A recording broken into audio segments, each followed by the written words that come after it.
Naghahanap ba kayo ng perpektong destinasyon para sa hiking ngayong tag-init? Kung gayon, samahan niyo ako sa nakabibighaning mga trail ng Morskie Oko sa Zakopane, Poland. Isipin niyo ang isang lugar kung saan ang kagandahan ng kalikasan ay hindi lang nakikita, kundi talagang nararamdaman. Ang Morskie Oko o mata ng dagat sa Ingles, ang pinakamalaki at isa sa pinakakahangahangang lawa sa Tatra Mountains. Isipin nyo ito, malinaw na tubig, napapaligiran ng matatayog na bundok at luntiang halaman na tila walang katapusan.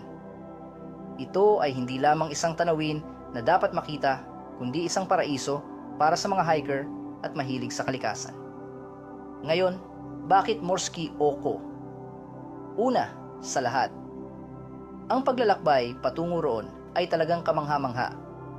Ang trail ay nagsisimula sa isang banayad na paglalakad sa kagubatan. Unti-unting bumubukas sa mga nakamamanghang tanawin.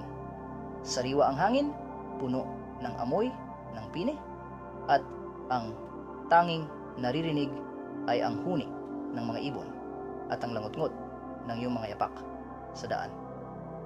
Habang papalapit ka sa lawa, ang lupain ay nagiging medyo mas mahirap. Ngunit maniwala ka sa akin, sulit ang bawat hakbang. Ang daan ay paikot-ikot sa gilid ng lawa na nag-aalok ng mga malalawak na tanawin na perpekto para sa mga Instagram-worthy na kuha. At kung ikaw ay mapalad, maaari mo ring makita ang ilan sa mga lokal na hayop mula sa chamois hanggang sa marmot. Gayunpaman, ang nagpapakatotoo sa Morskie Oko ay ang pagiging madali nitong puntahan. Ikaw man ay isang batikang hiker o nagsisimula pa lamang, ang trail patungo sa lawa ay mapapamahalaan at talagang kapakipakinabang.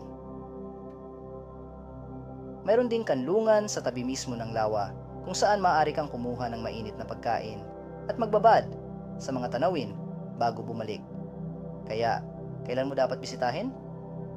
Ang tag-araw, walang duda, ang pinakamagandang panahon. Ang panahon ay perpekto, ang mga trail ay malinaw, at ang mga araw ay sapat na ang haba upang tunay na masiyahan sa iyong paligid. Tandaan lamang na magsimula ng maaga upang maiwasan ang karamihan at upang lubos na yakpay anay nakakapin ang katahimikan ng mga oras ng umaga.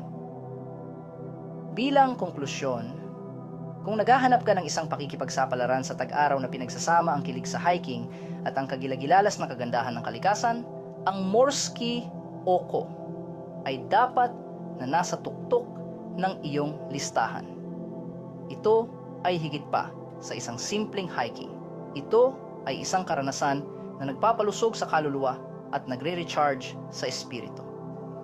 Kaya isuot na ang iyong hiking boots, ipak ang iyong mga mahahalagang gamit at magsimula sa isang paglalakbay patungo sa isa sa pinakamagagandang lugar sa Zakopane.